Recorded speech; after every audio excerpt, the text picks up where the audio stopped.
Taking sharp pictures is a bit of a holy grail for photographers.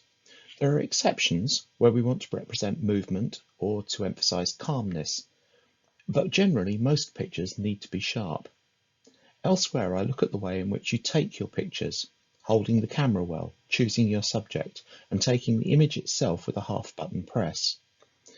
To do the last of these, you need some of the settings in the camera to be working for you rather than against you.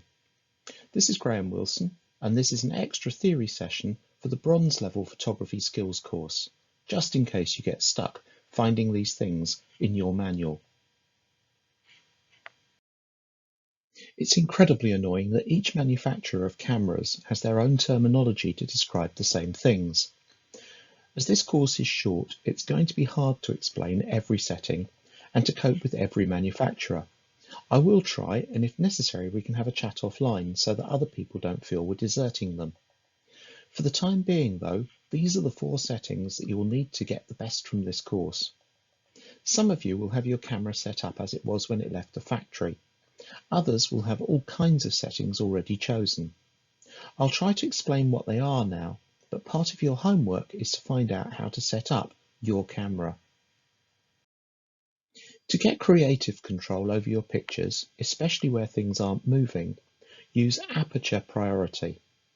This means that you can control the aperture, the hole in the front of the lens which dictates how much light reaches the sensor, and the camera will automatically adjust the shutter speed, the time it takes to take the picture, and the ISO, the sensitivity of the sensor.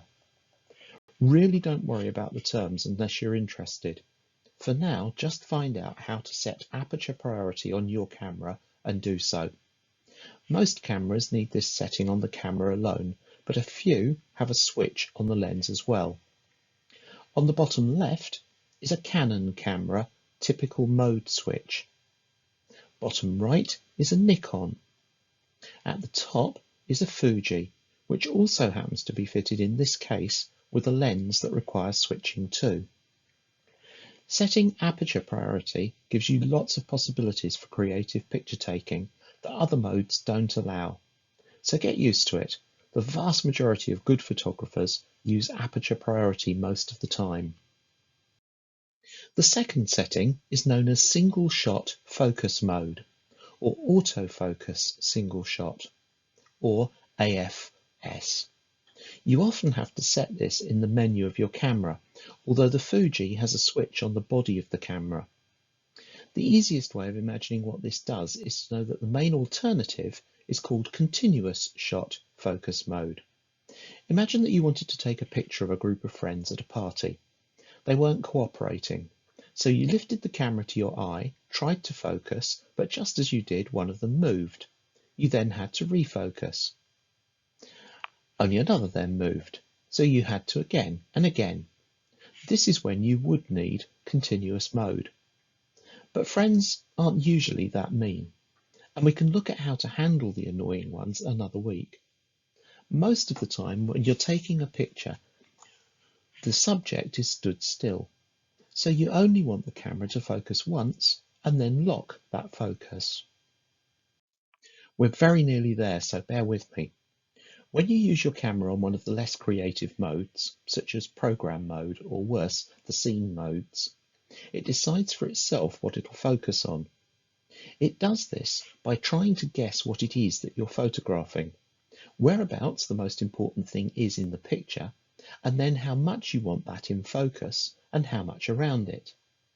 Suppose you're taking a picture of a friend in their garden.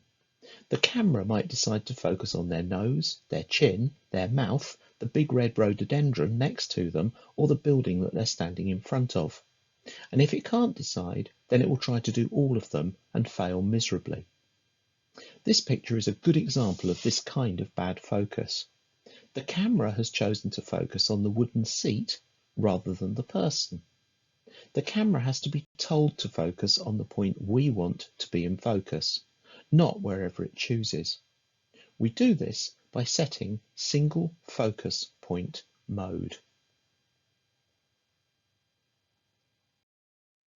The top picture is a typical grid of focus points. If the camera can't make sense of the scene, it might try to focus in all 51 points. Count them. If it's been told to be cautious, then it might use the central 9 points. But we want control, so we're going to tell it to use only the single, in this case green, focal point. It's often possible to select single focus point mode using knobs on the camera, but you can also select them through the menu system. The bottom image shows a slightly more sophisticated camera with 65 focal points, but we still want the central one for our purposes. This view was activated by pressing a button on the back of the camera and then scrolling the rear thumb dial. You might find that this is the best bet for yourself too. And finally, Auto ISO. This is a really clever balancing tool. It sets the sensitivity of the sensor to suit the combination of aperture and shutter speed that you need for a properly exposed image. Unfortunately, Auto ISO is set within the menu structure of almost all modern cameras, so you will have to do a little research to find it. And that's it. Keep it simple. There are just 4 settings that you need to find: aperture priority, single shot focus mode, single focus point mode, and the Auto ISO. Try to find your camera manual if necessary and read how to make these changes happen. If all else fails, pop me a message and remind me of the make and model of your camera. We can try to talk it through.